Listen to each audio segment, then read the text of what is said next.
Hello students, good morning. कैसे हैं सब? अच्छे, वेरी गुड। तो जैसा कि हम लोग पिछले टर्म पे लिविंग वर्ड चैप्टर पढ़ रहे थे और हमने इसमें काफ़ी कुछ पढ़ लिया है। लास्ट वीडियो में आपने देखा होगा कि किस तरीके से टैक्सोनॉमिकल हायरार्की होती है और उसमें टैक्सोन क्या क्या होते हैं और ऑब्लिगेट कौन सी होती है, इंटरमीडिएट कौन सी होती है, ये सब आपने पढ़ा था। तो आज हम लोग उसके आगे चलेंगे। आज हम लोग पढ़ने वाले हैं स्पीसीज। वैसे तो मैंने पहले भी ये आपको बताया है, ठीक है। स्पीसीज एक्चुअली स्पीसीज का टर्म जो दिया वो किसने दिया? टर्म बेटा जॉनर है। किसने दिया बेटा? जॉनर। बहुत इंपॉर्टेंट है, लर्न करके रखना, डायरेक्ट क्वेश्चन पूछे जाते हैं, ठीक है। जॉनर ने टर्म दिया। अब स्पीसीज के बारे में तो आपको बताने की जरूरत नहीं। वैसे similar organisms which freely interbreed in nature and produce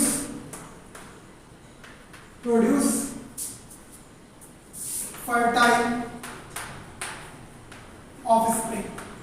ये आप पहले भी पढ़ चुके हैं जब मैंने स्पीसीज टैक्सोनॉमिकल कैटेगरी में बताया था कि स्पीसीज एक्चुअली क्या होती है? जो सिमिलर ऑर्गेनिज्म है, जो फ्रीली इंटरब्रीड, एक दूसरे से ब्रीडिंग कर सकते हैं, मैटिंग कर सकते हैं, ठीक है ना। और मैटिंग करने के बाद वो क्या कर सकते हैं? प्रोड्यूस फर्टाइल ऑफस्प्रिंग, मतलब कि आगे जो यंग वंस आने वाली है वो भी बेबी प्रोड्यूस कर सके, ऐसे बेबीज को ये प्रोड्यूस करते हैं। ऐसी दो इंडिविजुअल को एक ही स्पीसीज में रखा जाता है। कंफर्म? Very good. अब बायोलॉजिकल स्पीसीज कॉन्सेप्ट जो है दिया गया, बायोलॉजिकल स्पीसीज कॉन्सेप्ट बेटा किसने दिया? Ernst mayor.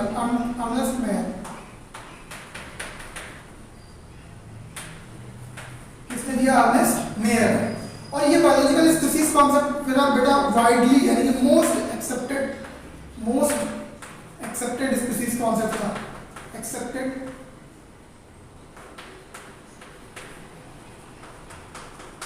Species concept, most accepted species concept, सबसे ज्यादा इसको एक्सेप्ट किया गया। क्यों? इसने क्या बोला? अर्नेस्ट मेयर सर ने क्या बोला? देखते हैं जरा क्या बोला गया, देखते हैं। मतलब इसमें बोला गया कि रिप्रोडक्टिव आइसोलेशन from other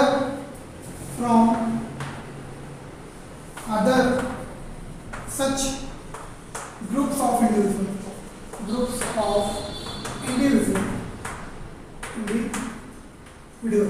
मतलब कि रिप्रोडक्टिव आइसोलेशन का मतलब क्या होगा बेटा? कि एक स्पीसीज के इंडिविजुअल सिर्फ अपनी ही स्पीसीज के साथ रिप्रोडक्शन करेंगे, दूसरी स्पीसीज के साथ रिप्रोडक्शन नहीं होगा। सो रिप्रोडक्टिव आइसोलेशन का मतलब क्या होता है? अलग होना। आइसोलेट मतलब अलग होना, ठीक है ना।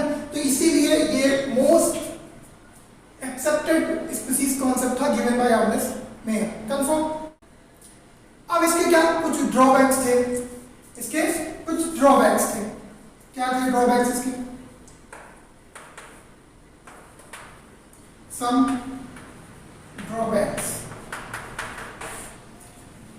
ड्रॉबैक्स का मतलब क्या है कि इनकी कुछ कमियां थी। इस स्पीसीज कॉन्सेप्ट में कुछ कमियां थी क्योंकि ये हमेशा सेक्सुअल रिप्रोडक्शन की बात करते थे। किसकी? सेक्सुअल रिप्रोडक्शन की। असेक्सुअल रिप्रोडक्शन के बारे में इन्होंने कुछ भी नहीं बोला कि जो असेक्सुअली रिप्रोड्यूस होते हैं वो कहाँ रखे जाएंगे, क्या वो एक स्पीसीज होगी कि नहीं होगी, कुछ भी नहीं बताया गया। तो यही इनके ड्रॉबैक्स थे। Not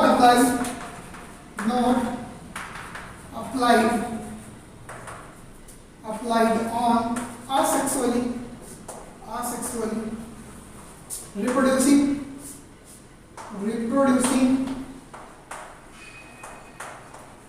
organisms। मतलब कि जो असेक्सुअल रिप्रोडक्शन करते हैं उनमें ये अप्लाई नहीं होता है। कौन? बायोलॉजिकल स्पीसीज कॉन्सेप्ट या रिप्रोडक्टिव आइसोलेशन, क्योंकि हमेशा किसकी बात करते हैं? Sexual reproduction. असेक्सुअल की बात ही नहीं की। अब जैसे कि कई बार लिख के आ जाता है कि bacteria is not a biological species. तो बिल्कुल कंफर्म सही है, क्योंकि बैक्टीरिया क्या करते हैं, असेक्सुअली प्रोड्यूस करते हैं। तो देन आफ्टर क्या होगा, bacteria is not biological species. यहाँ पे non biological species, non biological species. Bacteria is non biological species क्योंकि ये असेक्सुअल रिप्रोडक्शन करते हैं। तो कुछ ऐसे ड्रॉबैक्स थे, मतलब आप समझ गए स्पीसीज कॉन्सेप्ट ये केवल सेक्सुअल रिप्रोडक्शन के लिए है। सेक्सुअल रिप्रोडक्शन में क्या होता है, फर्टाइल ऑफस्प्रिंग प्रोड्यूस होती है और एक स्पीसीज दूसरे स्पीसीज से क्या रहती है, डिफरेंट रहती है और उसके साथ रिप्रोडक्शन नहीं करती है। ये अर्नेस्ट मेयर ने बोला। जॉनर ने सर ये स्पीसीज टर्म दिया और बायोलॉजिकल स्पीसीज कॉन्सेप्ट किसने दिया, अर्नेस्ट मेयर ने। कुछ और स्पीसीज कॉन्सेप्ट है जो कभी-कभी पूछ दिए जाते हैं, जैसे कि static species concept. Static species concept ये किसने दिया, सिर्फ नाम ही याद कर लेना है बेटा। ये लीनियस ने दिया, किसने दिया, लीनियस सर ने। और इसके बाद एक और याद कर लेना है आप लोगों को, dynamic species concept. Dynamic species concept. Dynamic species concept में किसने दिया बेटा, लामार्क ने। किसने दिया, लामार्क ने। तो बेटा ये स्पीसीज होती है, स्पीसीज कॉन्सेप्ट बताया गया और इसके कुछ ड्रॉबैक्स हैं और कुछ और स्पीसीज कॉन्सेप्ट है, तो इनको नोट डाउन करें फिर आगे। अब बेटा कुछ एग्जांपल हैं, जैसे कि अगर हम बात करें मेल डोंकी, ठीक है, डोंकी की बात करें, ठीक है, ये कैसा है, मेल है, मेल का सिंबल। इसका क्रॉस नेचुरली है, नेचुरली भी होता है, कई बार एक जगह पे केप्ट कर दिया जाए तो नेचुरली होता है हॉर्स, ठीक है, ये फीमेल है। इन दोनों का अगर क्रॉस कराया जाए, ठीक है, कराया जाए कर दे तो क्या प्रोडक्शन होता है, म्यूल। म्यूल मतलब म्यूल सभी जानते होंगे आप लोग, ये इनफर्टाइल होता है, इनफर्टाइल हो रहा है। मतलब देखो ये नेचुरली इंटरप्रेट कर रहे हैं। अगर इसी को हम थोड़ा उल्टा करके देखें कि यहाँ पे फीमेल डंकी है, female donkey plus male horse ले लें और दोनों को एक जगह पे कैप्ट कर दें, तो ये क्या करेंगे, नेचुरली प्रोड्यूस होंगे और जो प्रोड्यूस करेंगे उसको हम लोग बोलते हैं हिनी। क्या बोलते हैं, हिनी। और ये भी कैसी होती है, कैसे होते हैं, इनफर्टाइल। इनफर्टाइल, बहुत ध्यान से बेटा, ये दोनों नेचुरल इंटरब्रीडिंग कर सकते हैं, नेचुरल इंटरब्रीडिंग। लेकिन डॉन्की और हॉर्स दोनों की स्पीसीज अलग अलग है ना, दोनों की स्पीसीज अलग है, लेकिन ये नेचुरली इंटरब्रीड कर सकता है। लेकिन इनको एक ही स्पीसीज में क्यों नहीं रखा गया, क्यों नहीं रखा गया, उसका एक रीजन है कि क्या रीजन है, रीजन ये है कि उसमें क्या लिखा था, प्रोड्यूस फर्टाइल ऑफस्प्रिंग, लेकिन इनके ऑफस्प्रिंग कैसे, इनफर्टाइल। समझे कि नहीं, इसीलिए इनको हम लोग एक स्पीसीज में नहीं रखते। अब हम लोग पढ़ेंगे टाइप्स ऑफ स्पीसीज। क्या पढ़ेंगे, types of species. Types of species. Types of species मतलब कि कैसे, किसके बेसिस पे, on the basis of OTP का मतलब ऑन द बेसिस ऑफ, है ना, on the basis of presence of sub species, ठीक है। कितने सब स्पीसीज इसमें प्रेजेंट करते हैं, इसके बॉडी में दो टाइप के सब स्पीसीज होती हैं। एक होती है मोनोटाइपिक और एक होती है पॉलीटाइपिक, ठीक है। अब देखो ध्यान से, मोनोटाइपिक में कोई भी सब स्पीसीज नहीं होती, नो सब स्पीसीज। तो बेटा इसका example most of the species होती है, मोस्ट स्पीसीज, ठीक है। ये आपको एग्जांपल हो सकता है, अभी समझ में आएगा, जब पॉली पढ़ेंगे तब समझ में आ जाएगा। नो सब स्पीसीज या more than one sub species, more than one sub species. जब एक से ज्यादा सब स्पीसीज हो तो इसे हम लोग क्या बोलते हैं, पॉलीटाइपिक स्पीसीज। जैसे कि एग्जांपल क्या है, एग्जांपल है ब्रेसिका, याद आ गया होगा, ब्रेसिका ओलेरेसी, ओलेरेसी, है ना। और दूसरी फिर से ब्रेसिका ओलेरेसी, ब्रेसिका आप लोग लिख लेना, और ओलेरेसी, ओलेरेसी। अब देखो यहाँ पे दोनों, ये जीनस नेम है ब्रेसिका ओलेरेसी, ब्रेसिका ओलेरेसी, और ये स्पेसिफिक नेम है, और इसमें सब स्पेसिफिक। एक है बेटा कैपिटेटा, कैपिटेटा, और दूसरी क्या है बोर्डिटस, बोर्डिटिस, ठीक है। तो एक कॉलीफ्लावर है और एक कैबेज। तो कहीं ना कहीं देखो आप यहाँ पे आप क्या देख रहे हो, पॉलीटाइपिक मतलब more than one sub species. तो अब देखो इस स्पीसीज की कितनी, दो से ज्यादा, देखो एक से ज्यादा, मतलब ओलेरेसी बोर्डिटस ही होता केवल, लेकिन इसमें तो दो सब स्पीसीज पाई जा रही है, या उससे भी ज्यादा पाई जाती है, ठीक है। तीन भी पाई जा सकती है, मतलब एक ही स्पीसीज की कई सारी सब स्पीसीज, यानी कि ओलेरेसी स्पीसीज है और उसकी कैपिटेटा भी है और बोर्डिटस भी है, समझे कि नहीं, कंफर्म, वेरी गुड। इसी तरीके से हम टाइप्स ऑफ जीनस पढ़ लेते हैं।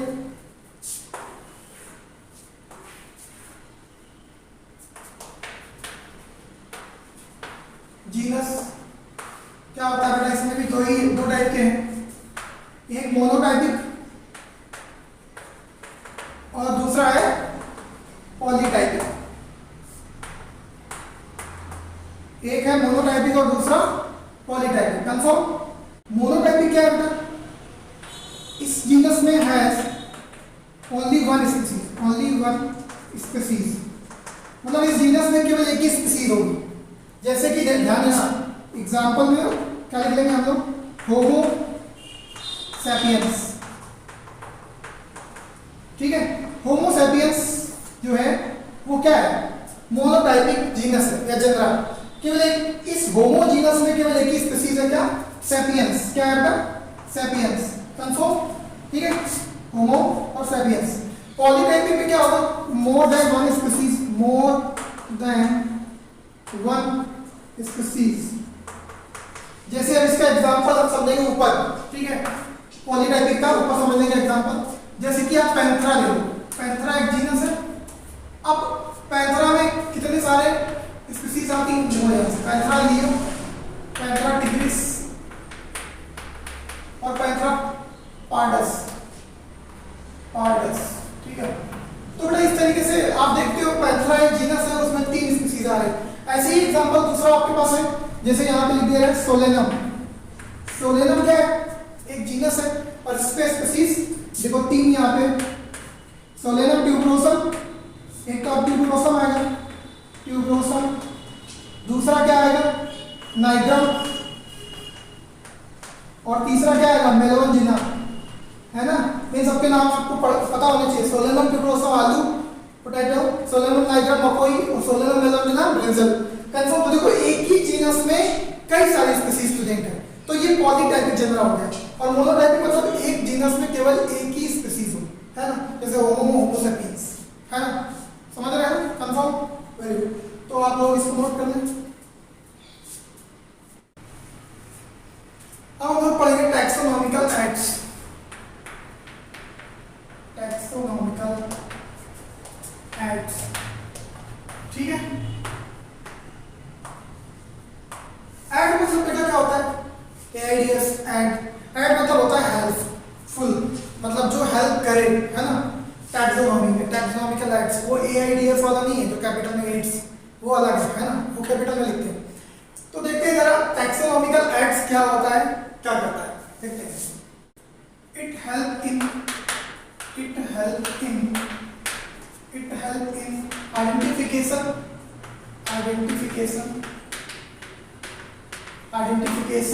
and classification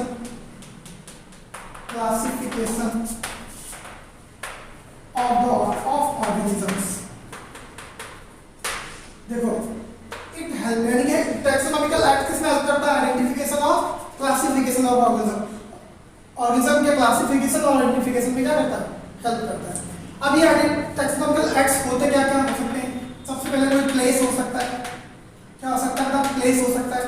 दूसरे नंबर पे स्टोर्ड इंफॉर्मेशन हो सकती है, स्टोर्ड इंफॉर्मेशन हो सकती है, इंफॉर्मेशन कहाँ पे, बुक्स में, ठीक है।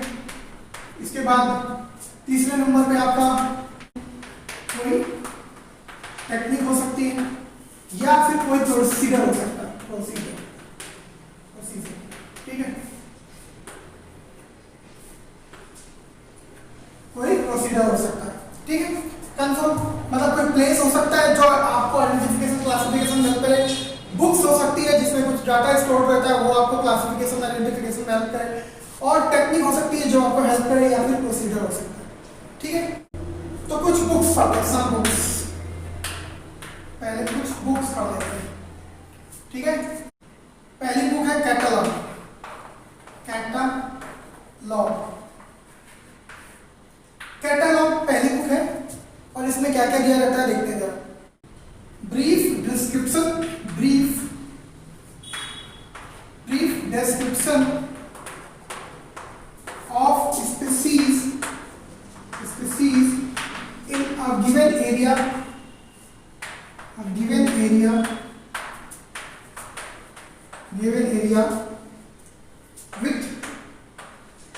with alphabetical arrangement, alphabetical arrangement,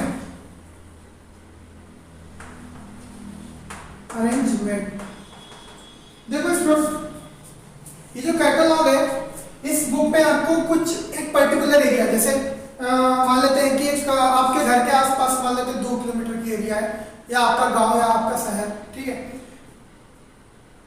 उस पर्टिकुलर एरिया में कौन कौन से स्पीसीज है उनका ब्रीफ डिस्क्रिप्शन, मतलब कुछ, और उनका अरेंजमेंट किस फॉर्म में, अल्फाबेटिकल फॉर्म में। तो ऐसी बुक, इस बुक में आपको कैटलॉग में क्या मिलेगा, brief description of species in a given area, एक पर्टिकुलर गिवन एरिया होगा, और उनका अरेंजमेंट, जो स्पीसीज है उनका अरेंजमेंट किस फॉर्म में होगा, अल्फाबेटिकल, ठीक है।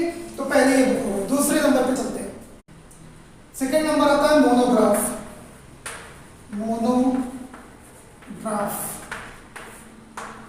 अब यहां पे गिवन डिटेल्स गिवन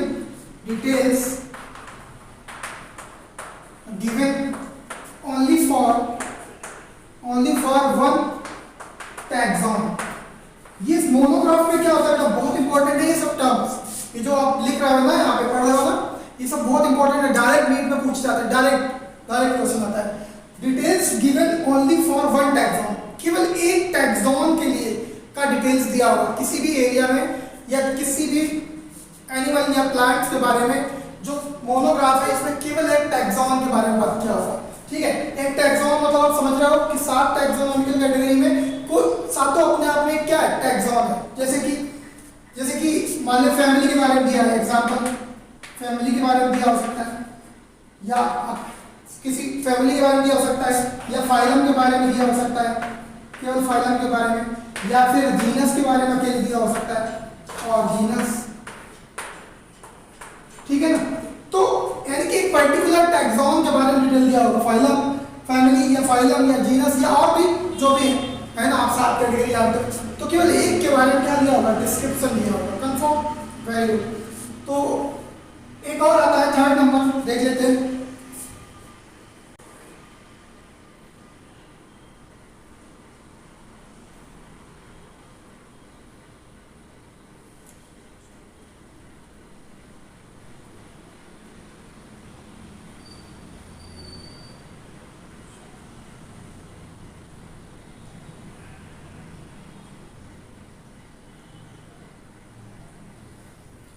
फ्लोरा, क्या आता है बेटा, फ्लोरा, ठीक है। अब फ्लोरा में क्या क्या आता है, list of plants in a particular given area, in a particular area, एक पर्टिकुलर एरिया की, जैसे मान लेते हैं ये आपका एक कोई गांव है, कस्बा, जो भी है, उस पर्टिकुलर एरिया में कौन कौन से प्लांट्स हैं उसकी एक लिस्ट होनी चाहिए, उसकी लिस्ट। और उसमें क्या क्या होगा, उसमें 2 चीजें रिटर्न होगी बेटा यहाँ पे। फर्स्ट वाली एक तो हैबिटेट होगा उनका, हैबिटेट लिखा होगा। हैबिटेट मतलब होता है वास स्थान, वो रहती कहाँ पे है ना, नाम में मतलब मॉइस्चर प्लेस में, या फिर जीरो फाइटिंग कंडीशन में, या फिर हालो फाइटिंग कंडीशन में, यानी कि इस तरीके से कुछ दिया होगा। और दूसरा दिया होगा क्या, डिस्क्रिप्शन। दूसरा दिया होगा बेटा डिस्ट्रीब्यूशन, डिस्ट्रीब्यूशन का डिस्ट्रीब्यूशन किस तरीके से, तो वो दिया होगा। जैसे कि एक एग्जांपल है इसका, एग्जांपल क्या है अपना, ठीक है, ये इसका एग्जांपल है थर्ड वाले का। एग्जांपल है flora of Delhi, flora of Delhi, Delhi, ठीक है, flora of Delhi J by JK Maheshwari, ठीक है, जेके महेश्वरी ने लिखी है, ये लिखा है फ्लोरा ऑफ दिल्ली, दिल्ली में जितने भी प्लांट्स की लिस्ट है वो पाई जाती है पर्टिकुलर एरिया में, तो ये जेके महेश्वरी। तो अब इसको नोट डाउन कर लें, फिर आगे चलते हैं। फिर फोर्थ नंबर पे बुक आती है बेटा मैनुअल्स, क्या आता है मैनुअल्स। इसमें क्या होता है, complete listing, complete listing, complete listing, complete listing with details, with details, details, description, description of particular area, ठीक है, पर्टिकुलर एरिया में जितने भी प्लांट्स या एनिमल है उनके बारे में कंप्लीट लिस्टिंग और डिटेल्स डिस्क्रिप्शन होगा। ऐसी बुक को बोलते हैं हम लोग मैनुअल्स। कंफर्म। नेक्स्ट चलते हैं जर्नल्स की तरफ। फिफ्थ नंबर है जर्नल।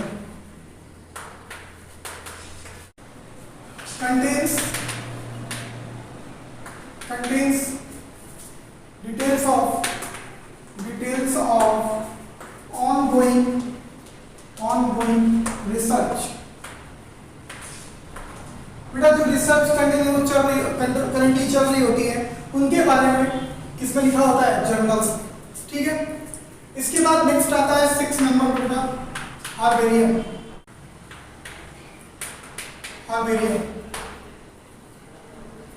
हार्बेरियम तो कभी ना कभी सुना ही होगा, हो सकता है बनाया भी हो आप लोगों ने कभी ना कभी, क्योंकि क्या होता है कि एक सीट रहती है उस पर एक प्लांट ऐसे क्या करते हैं, स्टिच करते हैं, है ना, और उस पर डिस्क्रिप्शन लिखते हैं और स्कूल में जमा करवाते हैं, है ना, समझ रहे हो। उसी को हम लोग क्या बोलते हैं, हार्बेरियम। देखते हैं जरा, थोड़ा सा इसमें कुछ क्वेश्चन पूछे जाते हैं, इसलिए हम लोग यहाँ पे उसको पढ़ रहे हैं, ठीक है। Store house of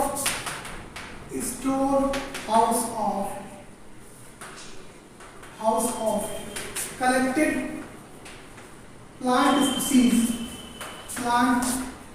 species, storehouse of collected plant species that are dried, pressed and preserved, ठीक है। ड्राइड पहले सुखाना है, फिर प्रेस चिपकाना है और फिर प्रिजर्व कर देना है, ये क्या है, हार्बेरियम। समझ रहे हैं। कोई प्लांट आप तोड़ के लाएंगे तो क्या करेंगे, सबसे पहले उसको सुखाएंगे, ड्राई करेंगे, फिर उसको प्रेस करेंगे सीट पे और फिर इसको फाइल में प्रिजर्व करके मतलब रख देंगे, तो प्रिजर्व, समझ रहे हैं। प्रिजर्व ऑन सीट पे आपको प्रिजर्व करना है। एंड अरेंज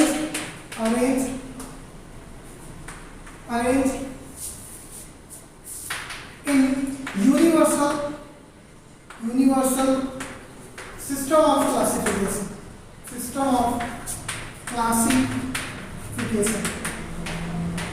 जो यूनिवर्सल सिस्टम है क्लासिफिकेशन को उसके अकॉर्डिंग क्या कर देंगे, अरेंज कर देंगे। कंफर्म हो गया। अब कैसे करते हैं इसको जरा देखते हैं। सबसे पहला ए नंबर पे इसको कोई प्लांट आपको कलेक्ट करना है, ठीक है। पहला कलेक्ट करते हैं, पहले कहीं से प्लांट तोड़ के लाए, ठीक है। तोड़ के लाने के बाद क्या करेंगे, उसको ड्राई करेंगे। क्या करेंगे, ड्राई। कलेक्ट के बाद बी नंबर पे क्या है, ड्राई, ठीक है। ड्राई करेंगे, उसको सुखाएंगे, फिर उसके बाद फिर उस पर क्या करेंगे, थर्ड नंबर पे सी नंबर पे ऐड पॉइजन को ऐड करेंगे। पॉइजन मतलब इन द सेंस उसमें फंगस, भाई आप लाए हैं उसको रख दिए, उसमें फंगस लग गया या कुछ और बैक्टीरियल इन्फेक्शन हो गया तो प्लांट तो क्या हो जाएगा, डिस्ट्रॉय हो जाएगा, सीड भी डिस्ट्रॉय हो जाएगी। तो उसको बचाने के लिए हम उसमें पॉइजन ऐड करते हैं, जैसे कि DDT and mercuric chloride, mercury chloride या फिर डीडीटी क्या करते हैं उसमें स्प्रे कर देते हैं, ठीक है। तो ऐड पॉइजन ऐड कर दिया। फिर उसके बाद माउंटिंग फोर्स, डी नंबर पे क्या करते हैं, माउंटिंग करते हैं। माउंटिंग मतलब चिपकाते हैं। फिर स्टिचिंग, स्टिचिंग किसी को बोलते हैं, स्टिचिंग, स्टिच करते हैं, स्टिचिंग, ठीक है। उसके बाद ई नंबर पे क्या करेंगे, लैबलिंग करेंगे। लैबलिंग करेंगे और लैबलिंग के बाद क्या कर देंगे, लैबलिंग के बाद क्या करेंगे, डिपोजिशन। क्या करेंगे, डिपोजिशन मतलब डिपॉजिट कर देंगे, ठीक है। तो इस तरीके से आप किसी प्लांट को पहले कलेक्ट करेंगे किसी खेत से जहां से आपको दिख रहा है, उसके बाद उसको सुखाएंगे, फिर उसके बाद पॉइजनस ऐड करेंगे, डीडीटी या मर्क्यूरी क्लोराइड, ये ध्यान रखेंगे। फिर उसको सीड पे अभी बता रहे हैं उसको माउंट करेंगे, स्टिच करेंगे, फिर उसकी लेबलिंग करेंगे। लेबलिंग कहाँ करेंगे, कैसे करेंगे, क्या क्या उसमें लिखना है लेबलिंग में, वो भी बताएंगे। और फिर उसको डिपॉजिट कर देंगे। तो पहले इतना नोट करें, फिर लेबलिंग और सीड के बारे में बताते हैं। तो हम लोग हार्बेरियम के बारे में बात करते हैं, हार्बेरियम सीड के बारे में। हार्बेरियम सीड, हार्बेरियम सीड जो होती है बेटा किस तरीके से होती है, एक सीड इस तरीके की सीड यहाँ पे इतनी बड़ी नहीं होती है, पेज की जितनी। तो इस सीड की जो विड्थ होती है वो 29 सेंटीमीटर और जो लेंथ होती है वो 41 सेंटीमीटर, ठीक है। तो इसका जो साइज है वो क्या लिखा रहता है, तो 41 × 29 सेंटीमीटर स्क्वायर, या फिर इंचेस में भी लिखा रहता है, इसको आप लोग इंचेस में भी याद कर लें, है ना। 16½ × 11½ ठीक है इंचेस, ये आपका साइज है, इंटरनेशनल हार्बेरियम सीड का साइज है। अब जब हम लेबलिंग करेंगे तो लेबलिंग किधर होती है, ध्यान देंगे पहले। क्या लेबलिंग किधर करते हैं, right lower corner of seed, lower corner of seed, seed के राइट साइड लोअर कॉर्नर। मतलब आप देखो यहाँ पे क्या करते हैं हम लोग, डिस्क्रिप्शन करते हैं, यहाँ पे लिखते हैं, और यहाँ पे कुछ इस तरीके का प्लांट जो है स्टिच करते हैं, ठीक है, इस तरीके से वो बनाते हैं, ठीक है। तो अब क्या क्या लिखते हैं इसमें, लेबलिंग में क्या क्या लिखते हैं, फर्स्ट नंबर पे लोकल नेम लिखते हैं, प्लांट का जो भी प्लांट हमने चिपकाया है वो लोकल नेम, ठीक है। सेकेंड नंबर पे क्या लिखते हैं, इंग्लिश नेम लिखेंगे। थर्ड नंबर पे बच्चा क्या लिखेंगे, थर्ड नंबर पे लिखेंगे साइंटिफिक नेम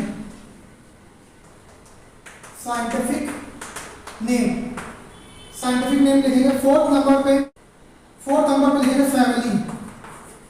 फिफ्थ नंबर पे लिखेंगे date and place of collection, और सिक्स नंबर पे लिखेंगे कलेक्टर नेम, किसने कलेक्ट किया, कलेक्टर नेम, ठीक है।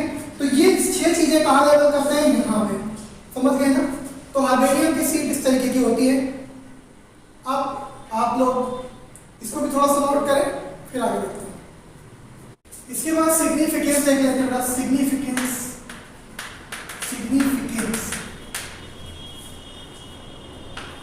सिग्निफिकेंस या यूज, क्या है इसका यूज, किसका, हार्बेरियम का।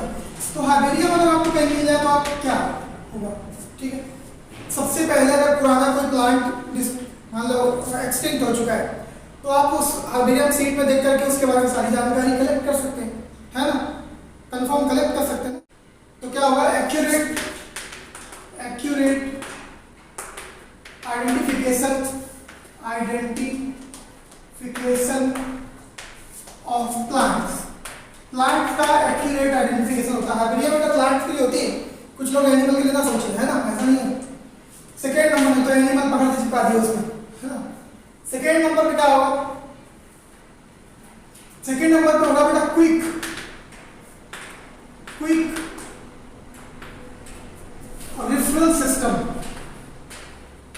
रेफरल सिस्टम, मतलब आप हार्बेरियम को देख करके तुरंत पता कर सकते हैं कि कौन सा प्लांट किस फैमिली का है, ठीक है, या कहाँ से कलेक्ट होता है, किस तरीके से उसका हैबिटेट होता है, वो सब चीजें पता कर सकते हैं। तो इसीलिए हम लोग हार्बेरियम को एक रेफरल सिस्टम भी बोलते हैं। थर्ड नंबर क्या है, अल्फा टैक्सोनॉमिक रिसर्च में भी है इसका यूज होता है, अल्फा टैक्सोनॉमिक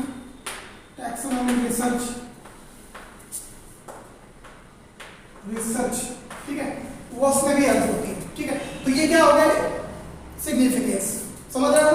आपके पास प्लांट्स रखा हुआ है, एक कॉपी में आप पुराना प्लांट कॉपी खोल के देखेंगे तो आपको प्लांट का शेप भी दिख जाएगा, है ना, प्लांट कौन से एरिया से लिया गया है, कैसा होता है, उसकी फैमिली क्या है, इस तरीके से प्लांट को तुरंत पढ़ पाएंगे, इसके बारे में जान पाएंगे, तो कोई रेफरेंस होता है। इसके बाद कुछ एग्जांपल है किसके, हर्बेरियम के, कहाँ का, जैसे कि royal botanical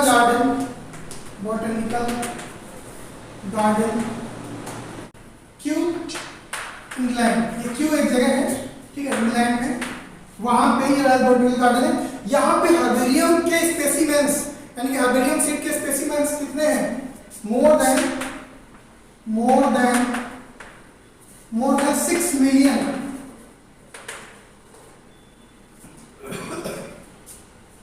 specimens, more than 6 million specimens. दूसरा एग्जांपल क्या है, सेंट्रल नेशनल हर्बेरियम कलकत्ता, यहां पे बेटा approximate 2 million specimen, 2 million specimens present है, ठीक है। तो आप लोग समझ सकते हैं, ये दो एग्जांपल हैं, बस आप लोग इनको याद कर लेंगे, ठीक है। तो ये हो गया सिग्निफिकेंस और उनके एग्जांपल्स। अब हम लोग टाइप स्पेसिमेंस पढ़ेंगे, क्या पढ़ेंगे, टाइप स्पेसिमेंस। तो इस टाइप स्पेसिमेन की तरफ चलते हैं, टाइप स्पेसिमेंस। देखो सबसे पहले आपने यहाँ पे एक सीट बनाई और वहां पे डिस्क्रिप्शन लिखा और आपने ये प्लांट इसमें लाके, यहाँ से कोई एरिया है, इस पर्टिकुलर एरिया से आपने ये प्लांट, ये एरिया से आपने कोई स्पीसीज आके यहाँ पे लगा, ठीक है। तो ये जो फर्स्ट सीट बनाई है आपने हर्बेरियम की, उसे हम लोग बोलते हैं होलोटाइप।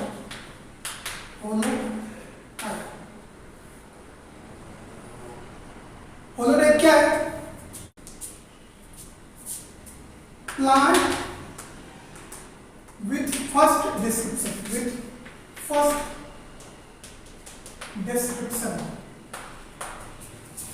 DES, मतलब पहली बार आपने सीट बनाई और इस पे डिस्क्रिप्शन लिखा है, ऐसी सीट को हम लोग, ऐसे स्पेसिमेंस को क्या बोलेंगे, होलोटाइप, कंफर्म।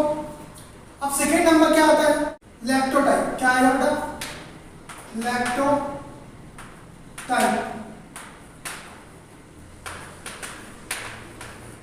लैक्टोटाइप में क्या है,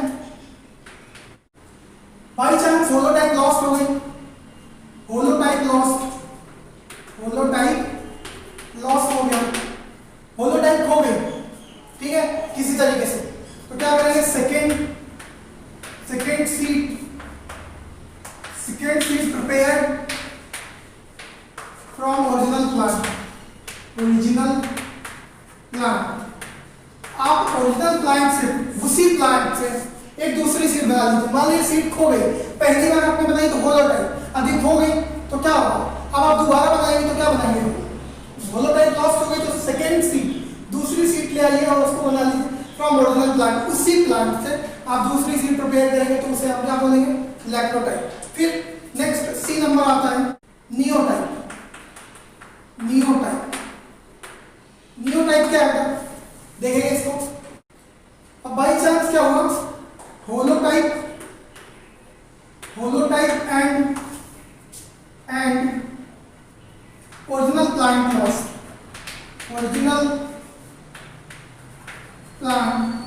लॉस्ट, अब मान लेते हैं ओरिजिनल प्लांट भी आपका खो गया और होलोटाइप, ओरिजिनल प्लांट भी और होलोटाइप दोनों खो गए, तो आप क्या करोगे, प्रिपेयर अ न्यू सीड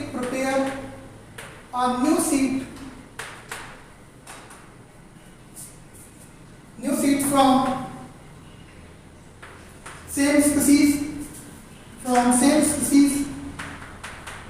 और different species plants, different species plant. ठीक है, तो आप क्या करेंगे, एक नई, जब दोनों हो गई तो क्या करेंगे, एक नई सीट बना लेंगे। क्या करेंगे, एक नई सीट बना लेंगे, और या तो उसी स्पीसीज के प्लांट से या किसी और स्पीसीज के प्लांट से एक नई सीट बना लेंगे। तो इसे हम लोग क्या बोलेंगे, नियो टाइप। फिर उसके बाद नेक्स्ट आता है सिन type.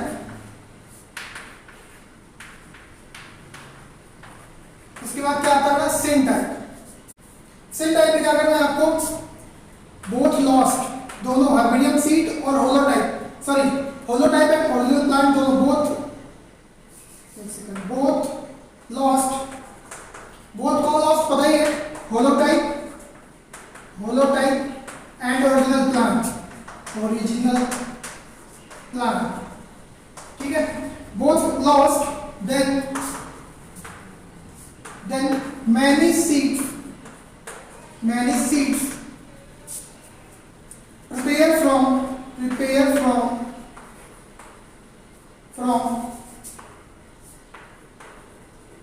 same species or different species of plant,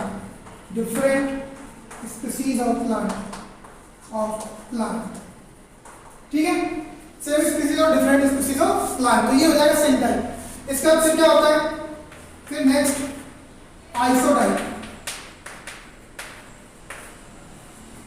isotype क्या है, डुप्लीकेट ऑफ होलोटाइप। होलोटाइप की एक जैसी कॉपी बना लेगा तो उसे हम लोग क्या बोलते हैं, आइसोटाइप। आइसो मतलब सिमिलर, है ना, कई बार आइसो सुना होगा, आइसो वर्ड होता है सिमिलर। तो डुप्लीकेट ऑफ होलोटाइप, होलोटाइप की जैसी एक कॉपी बना लो तो क्या बोलेंगे उसको, मतलब बिना खोए हुए नहीं तभी बना लो तो उसे बोलेंगे आइसोटाइप। कंफर्म। तो ये हो गया टाइप स्पेसिमेन नोट करें इसको। फिर उसके बाद आता है मतलब 6 नंबर पे हर्बेरियम आता था, 7 नंबर पे आता है बॉटनिकल गार्डन।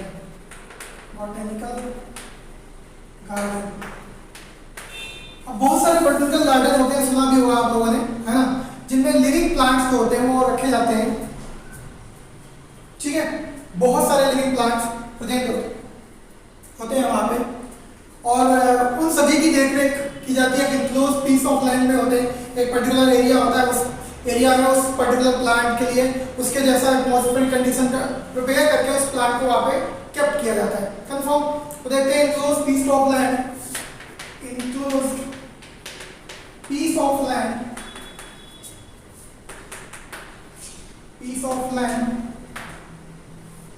where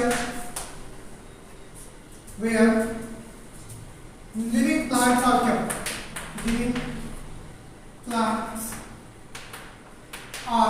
kept. ठीक है, जहां पे हम लोग लिविंग प्लांट्स को रखते हैं। कंफर्म। ऐसी जगह को हम लोग क्या बोलते हैं, बॉटनिकल गार्डन।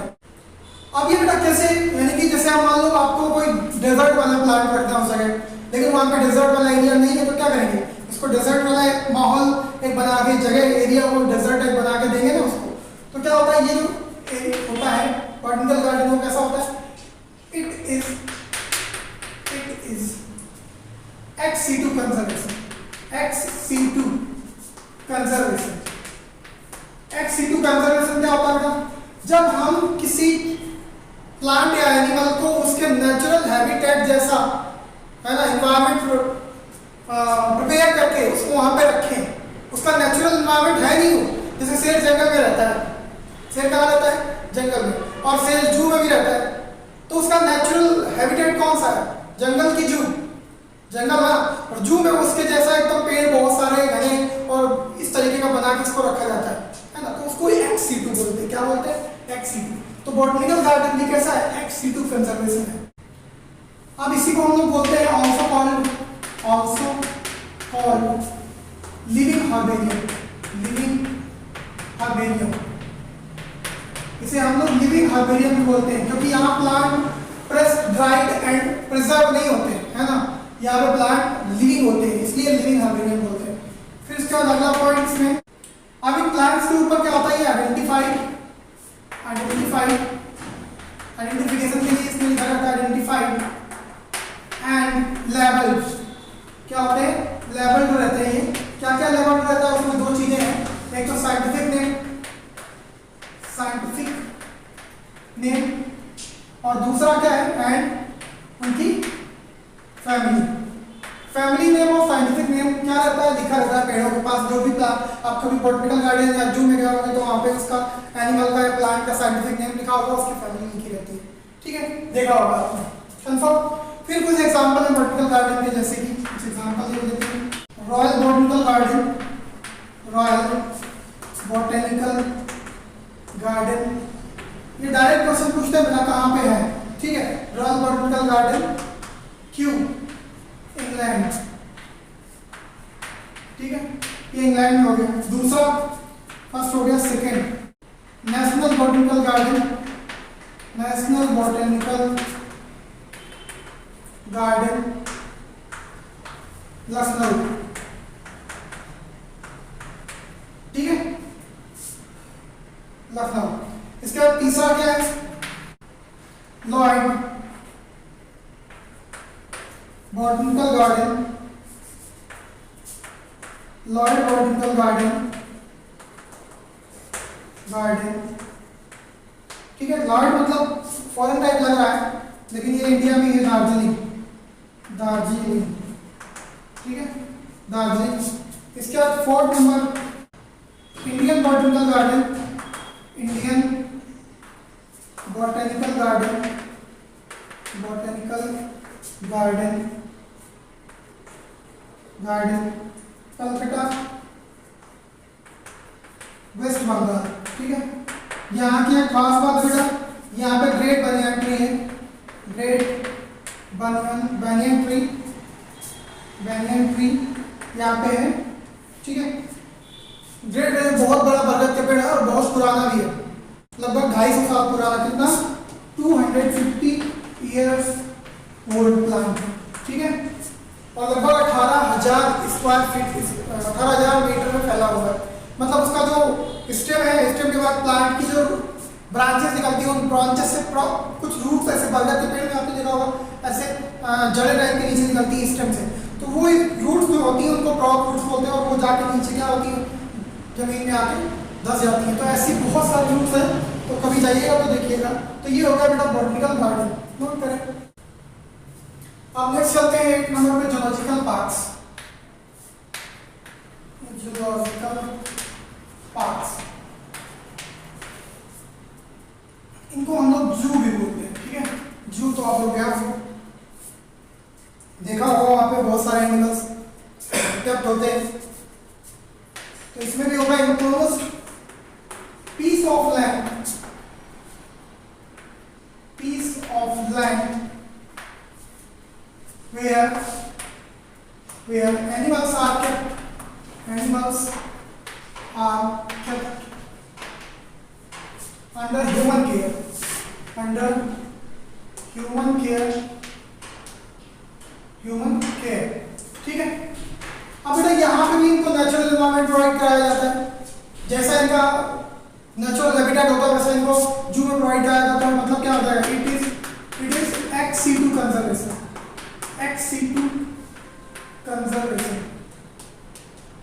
कंजर्वेशन। अब आप लोग समझ रहे होंगे कि ex situ क्या है। ex situ मतलब नेचुरल नहीं है, आर्टिफिशियल हैबिटेट बनाया जा रहा है और उनके नेचुरल जैसा दिखता है, तो इसीलिए इसको हम ex situ बोलते हैं। ठीक है, नेचुरल नहीं। यहाँ पे भी क्या लिखेंगे, scientific name, scientific name, name and family, family ये डिस्क्रिप्शन में रहता है, साइंटिफिक नेम और फैमिली। उसके बाद फिर अब एनिमल्स को जू में क्यों रखा जाता है, कई सारे एनिमल ऐसे हैं जो नेचुरल ब्रीडिंग नहीं कर पाते हैं। क्यों, मेल अलग कहीं दूर है जंगल में और फीमेल कहीं या जंगल में कहीं दूर है, दोनों मेट ही नहीं कर पा रहे हैं। तो जब मेट नहीं कर पा रहे तो उनकी स्पीसीज धीरे धीरे कम होती जाएगी, इसलिए हम दोनों मेल फीमेल को पकड़ के हम लोग जू में ले जाते हैं, और जब पास रहेंगे तो मेटिंग करने के चांसेस ज्यादा रहेंगे, है ना। तो इसीलिए कैसे देखो जरा यहाँ पे और क्या क्या स्टडी कर सकते हैं हम लोग। आइडेंटिफिकेशन, आइडेंटिफिकेशन कामा, आइडेंटिफिकेशन कर सकते हैं comma, habitat, habitat comma, habit, food, food habit, food habit, food habit and behaviour. मतलब हम लोग क्या उनका आइडेंटिफिकेशन कर सकते हैं, उनका हैबिटेट देख सकते हैं, कहाँ पे रहते हैं, और उसके बाद फूड हैबिट, क्या खाते हैं, कैसे खाते हैं, और उनका बिहेवियर। यहाँ पे हम लिखेंगे conservation of endangered species. Endangered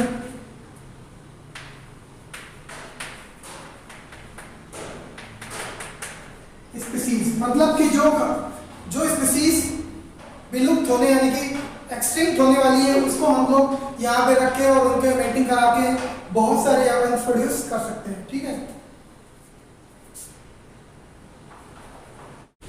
it also help in scientific study।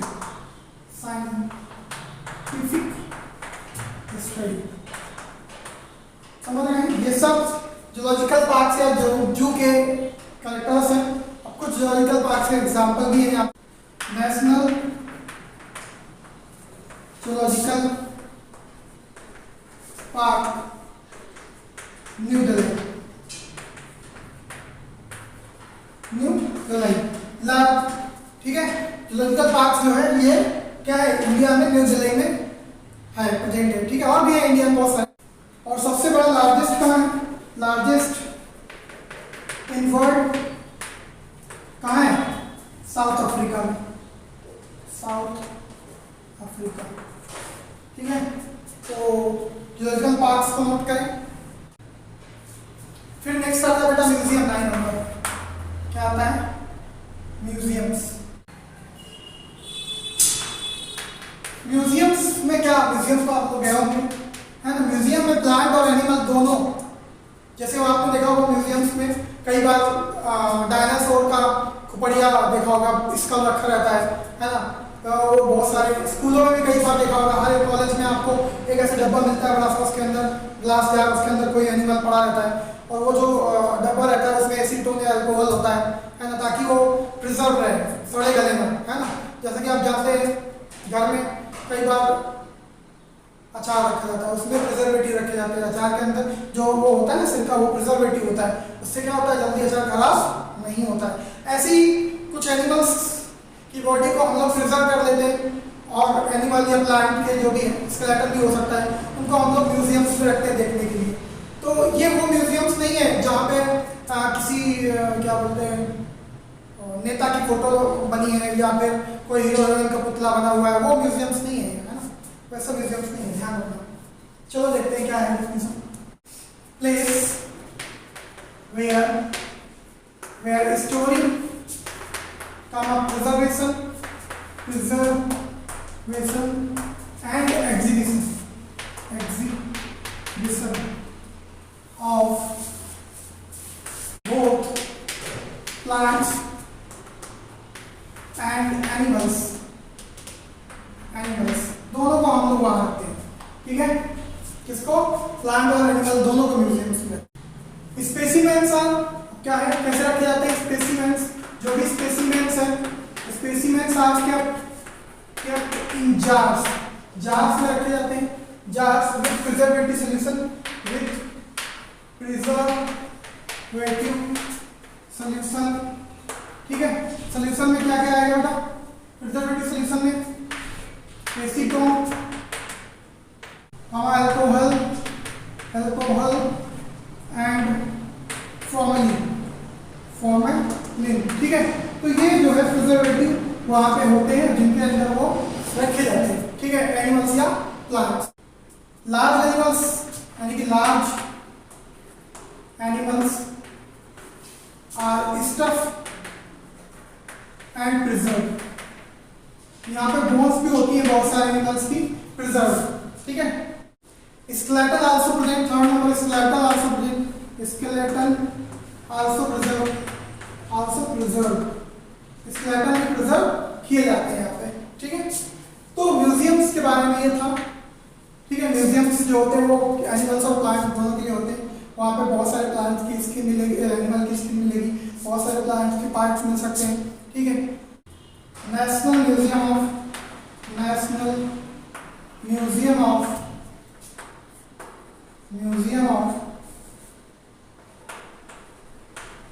Natural history natural history, ठीक है। क्या बोलते हैं इसको, NMNH, ठीक है। फिर चलते हैं नेक्स्ट, इसको नोट करें।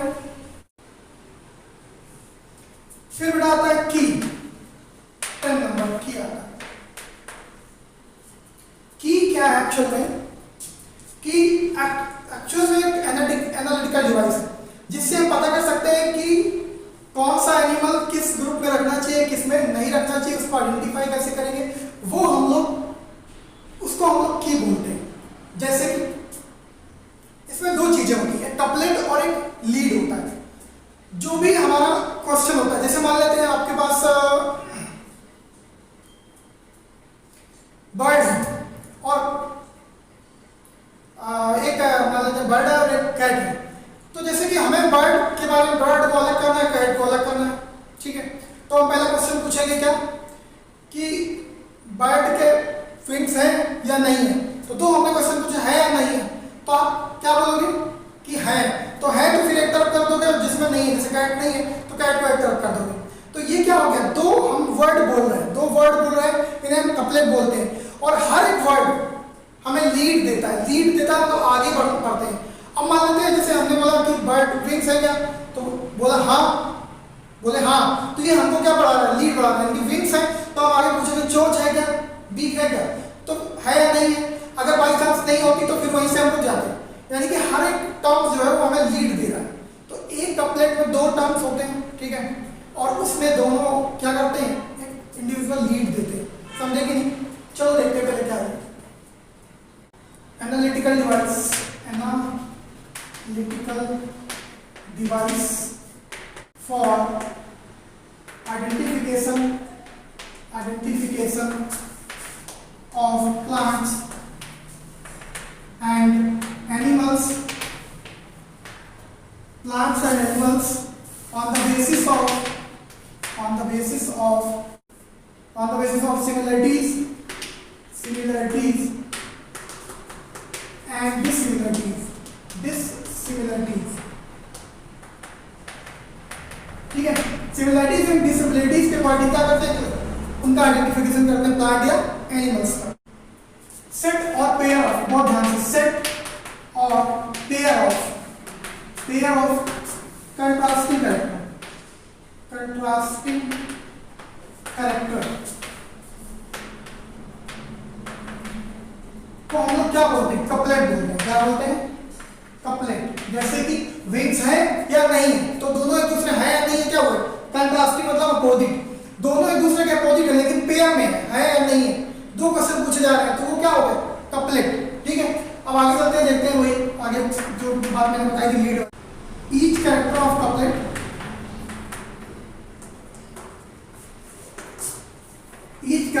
कपलेट ऑब्लिक स्टेटमेंट इन की इक्वल्स टू क्या होगा, लीड। अब अगर है, मान लेते हैं हम कैट को फाइंड आउट कर रहे होते हैं, ठीक है ना, तो क्या आप विंग्स है कि नहीं है, या फर है कि नहीं है, या जो भी इस तरीके का हम क्वेश्चन पूछते हैं, तो दो कंट्रास्टिंग ट्रेट्स, दो कंट्रास्टिंग कैरेक्टर लेंगे हम लोग, और उनको हम लोग क्या बोलेंगे, कपलेट। और वो दोनों कैरेक्टर अपने आप में लीड देते हैं किसी भी कैरेक्टर को आइडेंटिफाई करने में, है ना। जैसे आप कहाँ रहते हैं, आप दिल्ली में रहते हैं या नहीं, तो आपने बोला हाँ रहते हैं, है ना, तो हमको लीड मिलेगी आप दिल्ली में रहते हैं। फिर क्या आप सुभाष नगर में रहते हैं क्या, नहीं या नहीं, तो आप बोले नहीं रहते हैं, तो फिर क्या हुआ, नहीं रहते हैं, तो फिर आप दूसरा चीज पूछेंगे, वहां से हमारा लीड एंड हो गया। अगर आप बोलते हैं हाँ रहते हैं, तो फिर हम आगे पूछते हैं क्या आप इस एरिया में रहते हैं, फिर आप क्या इस मकान नंबर पे रहते हैं, तो कहीं ना कहीं वो लीड देते चला जा रहा है। यानी कि दो कंट्रास्टिंग जो क्वेश्चन पूछे जा रहे हैं, set of pair of contrasting character, वो क्या है, कपलेट है। और हर कपलेट में दो जो contrasting character, each character of couplet statement इनकी इज इक्वल टू लीड, उसको हम लोग लीड बोलते हैं। की अब क्या होता है, की इज जनरली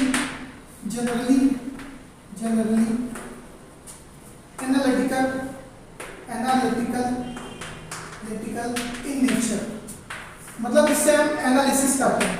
तो की क्या होगी, एनालिटिकल इन नेचर, क्या होगी, एनालिटिकल इन नेचर, कंफर्म। कि समझ में आया? ओके, इसको नोट करें।